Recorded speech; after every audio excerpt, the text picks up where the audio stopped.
Students, जैसा कि हम लोग concept makers career institute YouTube channel को जो है बनाए हैं और हम लोगों का मकसद ये है कि यहाँ के तमाम बच्चों को कॉम्पिटिटिव पॉइंट ऑफ व्यू से हर एक टॉपिक्स पढ़ाया जाए। जैसे कि फिजिक्स का आपका शुरू हो गया था, मोशन चल रहा है, और मैं मैथमेटिक्स की बात करता हूँ कि मैथमेटिक्स की भी जो है क्या क्या चीज़ें मैथमेटिक्स में पढ़ना है और किस तरीके से हमें पढ़ना है, क्या क्या और किस तरीके से पढ़ना है, इसकी बात करना है। देखिए, मैथमेटिक्स सबसे पहली बात ये आप समझो कि मैथमेटिक्स जो है बिल्कुल कंसेप्ट पर आधारित है। कोई भी सवाल बनाने के पहले आपको ये सोचना होगा कि किसी भी सवाल में कोई फार्मूला अप्लाई हो रहा है तो कौन सा होगा और कैसे होगा। ऐसा नहीं है कि सिर्फ फार्मूले याद हैं तो सवाल अच्छे अच्छे बन जाएंगे। देखिए, कॉम्पिटिटिव एग्जाम में क्या हो रहा है कि फार्मूले की एप्लीकेशंस को पूछा जा रहा है कि कोई फार्मूला हम कैसे अप्लाई कर सकते हैं। तो कोई भी फार्मूला अप्लाई कैसे करेंगे, और सबसे पहली बात ये आपके सामने आता है कि आखिर सिलेबस क्या है। सिलेबस की अगर बात करें कि मैथमेटिक्स की सिलेबस क्या है, सबसे पहली जो बात है वो सिलेबस का है। तो आप जानते हो कि 11th और 12th दो सिलेबस में है, यानी कि दो क्लास है, 11th एंड 12th। देखिए, मैं उस तरीके से आपको नहीं बता रहा हूँ, मैं आपको सिंपली बताता हूँ कि जैसे सिलेबस में आपको बता रहा हूँ कि कैसे सिंप्लीफाई वे में सीख सकते हैं पूरी सिलेबस को। जैसे देखिए, एक सबसे पहले नाम आएगा सेट थ्योरी। देखिए, ये सेट थ्योरी जो है बिल्कुल सिंपल सी बात है और इसका यूज मैथमेटिक्स के बीच में इसका यूज आता है हर जगह। जैसे यूनियन इंटरसेक्शन, कहीं पर भी आप जाओगे तो यूनियन इंटरसेक्शन लेने की बात आ जाता है तो वहाँ ये यूज होगा। और कई जगहों पर अगर आप देख रहे हैं कि सेट थ्योरी का यूज आपका प्रोबेबिलिटी में आ जाता है, वेन डायग्राम का यूज अधिकतर जगह आ जाता है। तो उस सेट थ्योरी की हम लोग बात कर लें,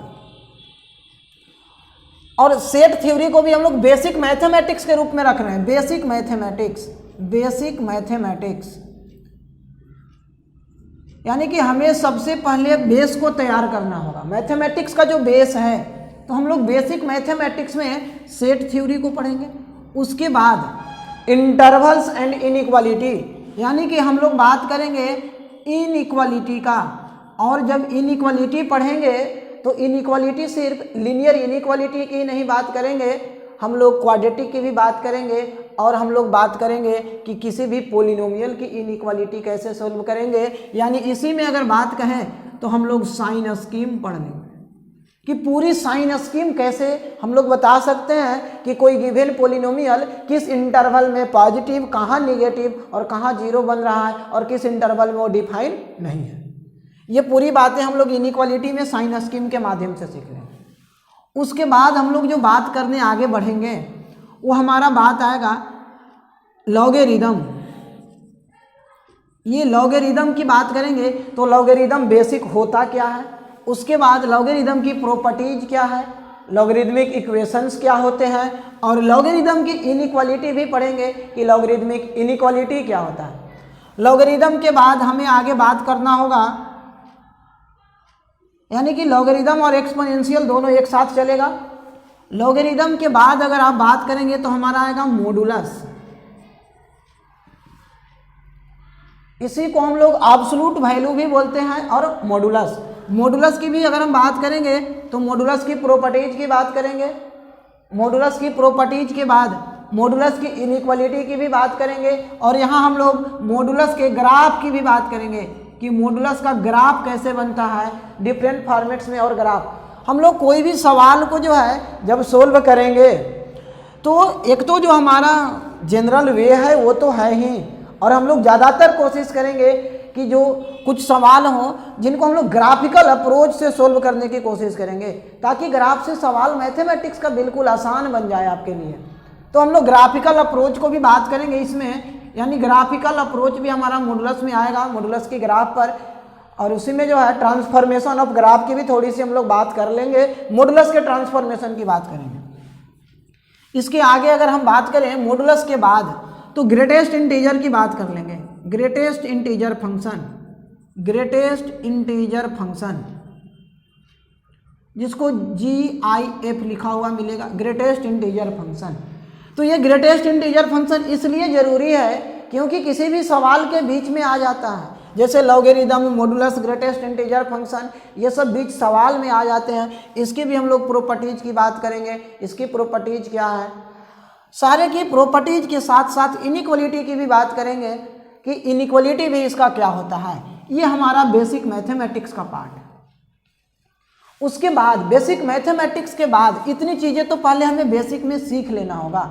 उसके बाद जो बात आएगा बेसिक मैथमेटिक्स में, इतनी चीज़ें के बाद आपका आएगा क्वाड्रेटिक इक्वेशन, क्वाड्रेटिक इक्वेशन, या इसी को थ्योरी ऑफ इक्वेशन भी बोलते हैं, थ्योरी ऑफ इक्वेशन, इसकी बात करेंगे। और इसमें सिर्फ अल्फा बीटा के रिलेशनशिप से ही नहीं, इसमें हम लोग लोकेशन ऑफ रूट्स की भी बात करेंगे। यानी इसमें जो बात आएगा, जो मेन चीज़ है वो है लोकेशन ऑफ रूट्स, कि किसी भी रूट्स को कहाँ से लोकेट कराया है। अगर लोकेट करा करके दे दे और रिवर्स सवाल पूछे कि उसमें किसी एक वेरिएबल आर्बिट्री कांस्टेंट की वैल्यू कहाँ से कहाँ लाई करेगा, इस तरीके के आजकल सवाल कंपटीशन में ज़्यादातर पूछे जा रहे हैं। क्वाड्रेटिक इक्वेशन के बाद हमारा जो अगला पोर्शन आएगा वो ट्रिगोनोमेट्री पढ़ लेंगे। ट्रिगोनोमेट्री, देखिए ट्रिगोनोमेट्री में जो है 11th की ट्रिगोनोमेट्री में जो सिंपल रेशियो से शुरू होकर के हमारा बढ़ेगा, यानी कि रेशियो वाला आएगा। उसके बाद ट्रिगोनोमेट्रिक रेशियो, टी रेशियोज की बात होगा, कंपाउंड एंगल, कंप्लीमेंट्री, सप्लीमेंट्री, सारे एंगल्स आएंगे। और जितने भी हमारे एंगल्स वाले आने के बाद आइडेंटिटीज आएंगे, आइडेंटिटी की बात करेंगे, कंडीशनल आइडेंटिटी की बात करेंगे। उसके बाद इसी में हम लोग प्रॉपर्टीज ऑफ ट्रायंगल की भी बात करेंगे, properties of triangle. Properties of triangle में क्या क्या आएगा, तो प्रॉपर्टीज ऑफ ट्रायंगल में आपका आएगा sine rule, cosine rule, Napier's formula, जितने भी उसमें हैं, half angle formula, excentre, incentre, orthocentre, circumcentre, inradius, circumradius, सारी चीज़ें हम लोग पढ़ेंगे इसमें प्रॉपर्टीज ऑफ ट्रायंगल में। इसमें एक और पोर्शन ट्रिगोनोमेट्री का ही है, ITF, इन्वर्स ट्रिगोनोमेट्री फंक्शन। ये ट्रिगो से ही रिलेटेड है, लेकिन इसको हम लोग यहाँ नहीं पढ़ेंगे। और ये 12th के सिलेबस में है, यहाँ तक की जो बात है ये 11th के सिलेबस में है। तो ये ट्रिगोनोमेट्री की बात हुआ। ट्रिगोनोमेट्री में बेसिक से बिल्कुल शुरू करेंगे, एंगल मेजरमेंट से। एंगल मेजरमेंट कितने तरीके से होते हैं, हम लोग सारे सर्कुलर सिस्टम, सेक्साडेसिमल सिस्टम, सारे सिस्टम की बात करेंगे, ग्रेड, रेडियन, सब की बात करेंगे, उनके कन्वर्जन की भी बात करेंगे। और बिल्कुल बेसिक से आगे बढ़ना है हमें। ट्रिगोनोमेट्री की बात की अगर आप बात करने चलें तो देखिए उसके बाद की जो सिलेबस में है वो आपका आएगा अगला binomial theorem. Binomial theorem, binomial theorem के बाद आपका आएगा कॉम्प्लेक्स नंबर, कॉम्प्लेक्स नंबर, और sequence and series, sequence and series.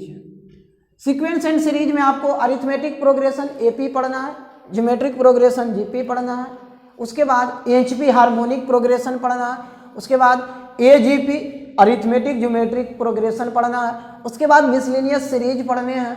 सारी चीज़ें हम लोग एक साथ पढ़ेंगे सीक्वेंस एंड सीरीज में।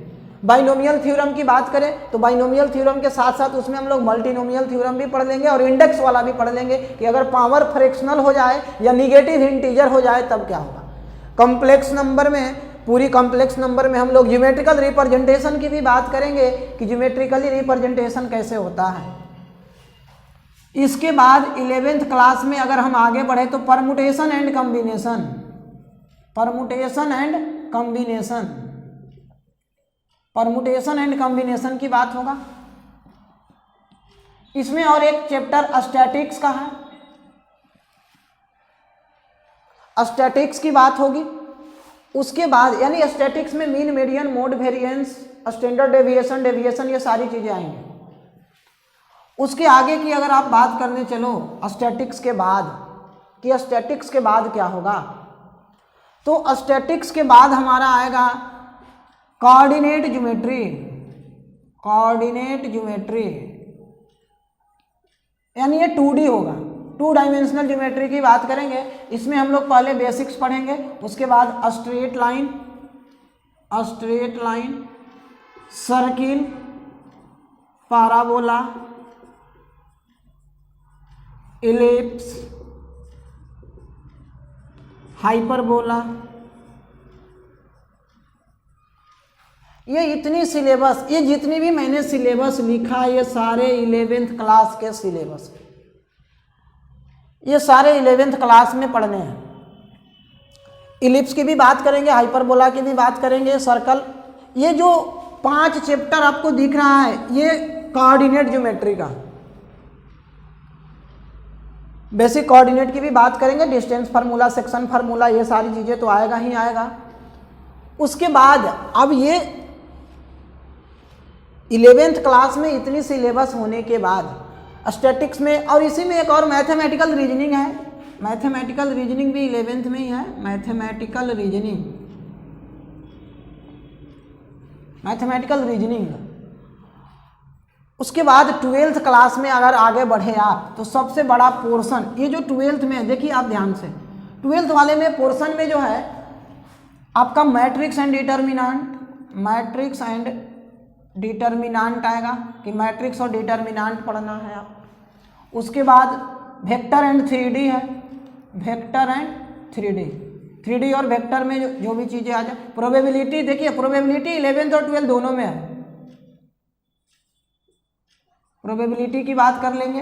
प्रोबेबिलिटी की बाद फिर आपका बात बच जाता है एक LLP है, लीनियर प्रोग्रामिंग। उसके बाद की जो बात है वो है हमारा कैलकुलस। ये कैलकुलस में बहुत सारे पोर्शन हैं, इस कैलकुलस में इतने सारे पोर्शन हैं कि मैं क्या बताऊँ। इसमें शुरू होता है रिलेशन एंड फंक्शन से, रिलेशन एंड फंक्शन। देखिए आपको कई चीज़ें लग रहा होगा कि 11th में आपने छोड़ दिया, जैसे कई बच्चों को लग रहा होगा लिमिट नहीं लिखे आप, डिफरेंशिएशन नहीं लिखे, इंटीग्रेशन है। ये सुनिए आप, हम लोग कैलकुलस में पूरी चीज़ें पढ़ें तो पूरी कैलकुलस में ढंग से पढ़ें। जैसे रिलेशन फंक्शन से अगर हम शुरू करेंगे तो रिलेशन फंक्शन पहले पढ़ेंगे, और इसी फंक्शन का पार्ट है ITF, इन्वर्स ट्रिगोनोमेट्रिक फंक्शन, और उस इन्वर्स ट्रिगोनोमेट्रिक फंक्शन को हम लोग यहीं पढ़ लेंगे। उसके बाद की बात अगर करें तो हमारा आएगा लिमिट, फिर लिमिट के बाद आएगा कंटिन्यूटी एंड डिफरेंशिबिलिटी, लिमिट के यूज से जो बात है। उसके बाद आएगा मेथड ऑफ डिफरेंशिएशन, उसके बाद आएगा एप्लीकेशन ऑफ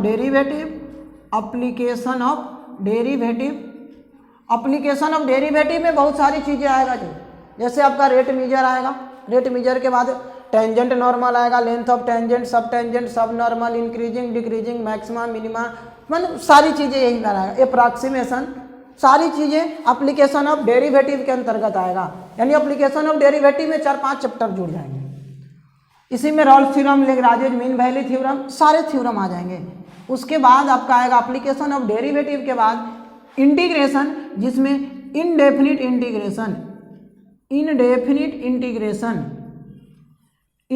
इंटीग्रेशन, उसके बाद आएगा डेफिनिट इंटीग्रेशन के बाद आएगा आपका एरिया अंडर कर्व के बाद आएगा आपका डिफरेंशियल इक्वेशन। देखिए ये मेथड ऑफ डिफरेंशिएशन ये 11th में भी पढ़ना है, 12th में भी पढ़ना है। हम लोग दोनों जगह टाइम बर्बाद ना करके एक जगह पढ़ेंगे और वो कहीं भी पढ़ लें। हमारे हिसाब से जब कैलकुलस शुरू हो तो ढंग से पूरी कैलकुलस एक साथ पढ़ लेंगे, एक साथ पूरी कैलकुलस पढ़ करके हम लोग आगे बढ़ेंगे। तो ये आपका बात रहा सिलेबस का, ठीक है। तो हम लोग इसके आगे से चैप्टर पकड़ के आगे बढ़ते हैं। ये अभी बात रहा